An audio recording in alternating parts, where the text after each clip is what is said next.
Yeah, so a gentleman moved here not too long ago who was a disabled veteran, wheelchair bound due to his injuries, served our country faithfully, and over the last few years had found himself in a situation where he moved in with a woman who turned out to be quite different than what he had anticipated. And first her emotional, verbal insults morphed slowly but steadily into physical abuse as well.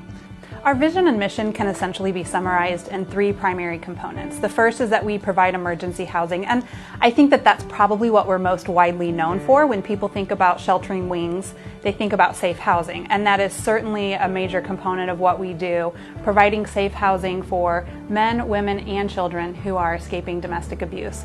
But the next part of that is that we help to build stable and independent lives. We know that it's not enough to just get a person out of an abusive situation, but we want to help them move forward self-sufficiently. And so we have programs and services that are developed to help families realize their goals, work toward what's next for them. We don't want them to be stuck in the moment, defined by the history of what they've experienced, but we want them to look forward with hopeful anticipation of what can be different and how they can realize their full potential and purpose in this life in a safe manner.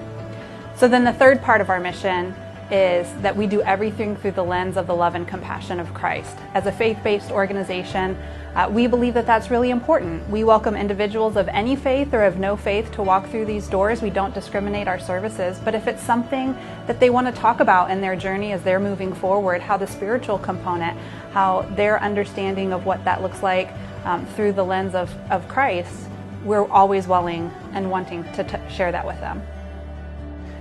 He actually had to be hospitalized because the environment in which they were living really caused him to have some lung issues, and so while he was in the hospital staff began to ask him about his living circumstances, and he had the courage to confide in them about what he was experiencing. So rather than releasing him back to his home with his abuser, they released him to us.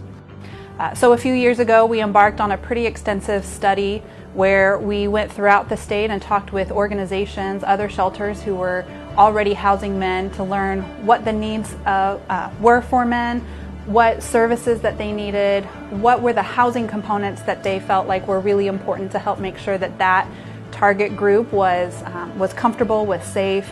And so ultimately, through all of that research, we opened up another unit here in the shelter. So we're on the second floor. It's where men can have their own private space, and then we're in a community room currently where we have laundry facilities, kind of a living room of sorts, and a kitchen, which I'm sitting in, so that men can have their own space safe as they're escaping abuse.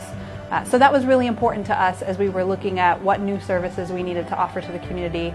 And yet again, the Community Foundation came alongside us through the Dee Dee Daniel Opportunity Fund, as well as a Grow Your Legacy Fund, and they contributed $20,000 to that most recently, so we're so appreciative of that.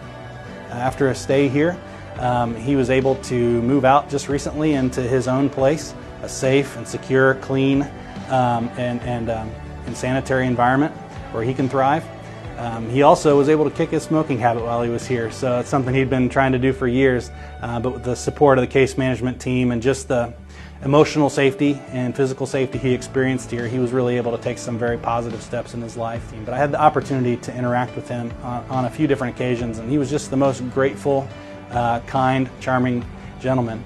And it's great to see that he's in a place now that maybe he couldn't have envisioned several months ago, and that's due to the fact that this shelter was here and available for him at a moment when he really needed it. Here's one of the things that I really appreciated about the Community Foundation: the responsiveness to the needs in our community. So it was abundantly clear to us when we were going through the different expansions and identifying these different needs of evolution for our service to help address domestic violence, but they are also responsive to the needs of the community at large. And of course, we're all in the midst of COVID. And so right now, during this time, the Community Foundation has sent out surveys, has made sure to connect with each of the local agencies and said, what do you need during this time? How are your services changing? And how can we come alongside you? And so during this time, the Community Foundation has given us a couple of different grants to help us meet the needs, to make sure that when we couldn't house families here in our facility because of wanting to make sure that we're minimizing the risk of exposure for individuals, that we could put them in a hotel, making sure that we had transportation available to families to be able to go back and forth to the hotel or here to the shelter, as well as other needs. Our technology needs have evolved and changed as we're needing to go online for more of our services, so they've helped us address some of those needs. So they've just continued to come alongside and say, during this time, how are your needs changing? How can we help? And let's brainstorm, let's talk together about how we can meet those needs. And so it's been so great for the Community Foundation to provide that level of support to us.